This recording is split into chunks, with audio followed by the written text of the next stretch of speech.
নমো তস্যা ভগবতো অরহতো সম্মা সম্বুদ্ধস্য। আমি সেই ভগবান অরহৎ সম্যক সম্বুদ্ধকে বন্দনা করছি। আমি বন্দনা করছি সংঘকে, পূজনীয় সভাপতি,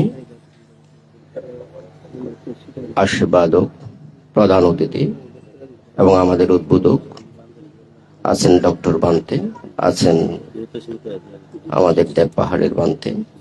আমরা সবাই একে অপরের পরিচিত মুখ। সবাইকে আমার বন্দনা জ্ঞাপন করছি।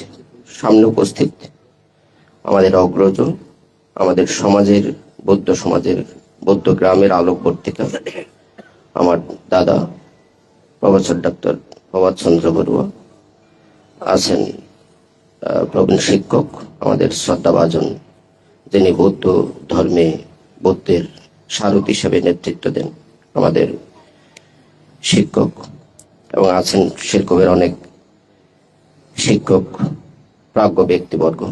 সবাইকে শ্রদ্ধা জ্ঞাপন করছি। কথা বাড়াবো না, শুভেচ্ছা বিনিময় করব। অনুষ্ঠানে আস্তে আস্তে বসতে বসতে ব্যানারটা দেখে একটা কথা মনে পড়ে গেল।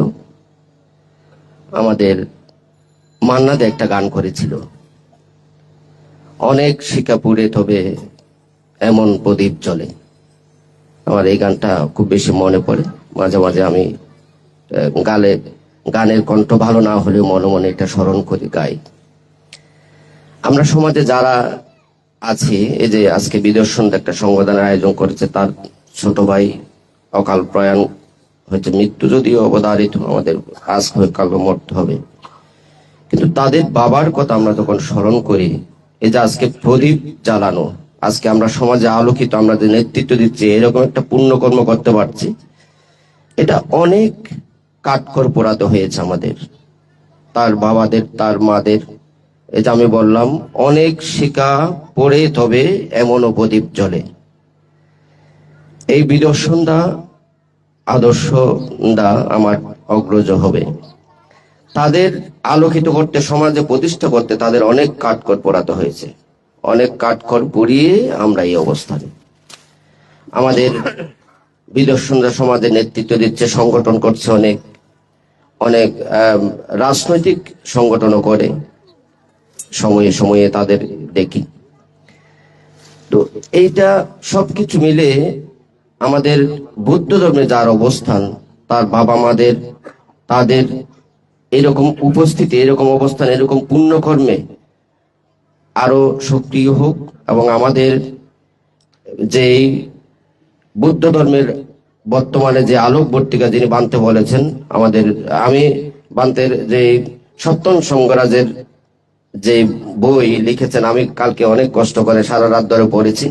আমি দেখেছি অনেক সমৃদ্ধ লেখা হয়েছে, অনেক সমৃদ্ধ। লেখক বলেছেন যে অনেকের কথা হঠাৎ করে মনে আসেনি বা আনতে পারেনি, এটা ক্ষমা চেয়েছেন উনি। কিন্তু অনেকের কথা না আসলেও বইটা সমৃদ্ধ হয়েছে। আমাদের ইতিহাস এটা সংরক্ষণ রাখার মতো।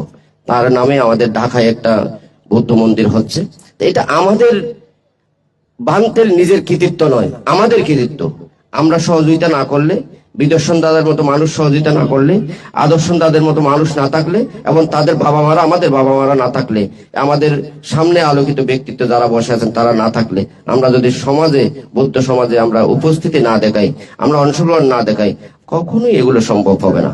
এই যে সংগঠন আমাদের দাদা আয়োজন করছে, সামনে অনেক ভিক্ষু সংঘপূর্ণ পুরুষগণ বসে আছেন, আমরা যদি না আসি এগুলো হবে না, এগুলো স্বয়ংসম্পূর্ণ হবে না। তা আমরা আসবো, অংশগ্রহণ করব, এরকম বিদর্শন তাদের অনুষ্ঠানে আমরা সহযোগিতা করব, আমরা পুণ্যকর্ম অংশগ্রহণ করব। এবং দাদার যিনি অকাল প্রয়াত হয়েছেন, তার নির্বাণ সুখ কামনা করছে তার বাবা মা যেখানে থাকুক না কেন, যাতে নির্বাণ সুখ পায়, এটা কামনা করে আমার শুভেচ্ছা বিনিয়োগ এখানে শেষ করছি। সাব্বে সত্তা সুখিতা হন্তু, জগতের সকল প্রাণী সুখী হোক। সাধু সাধু সাধু।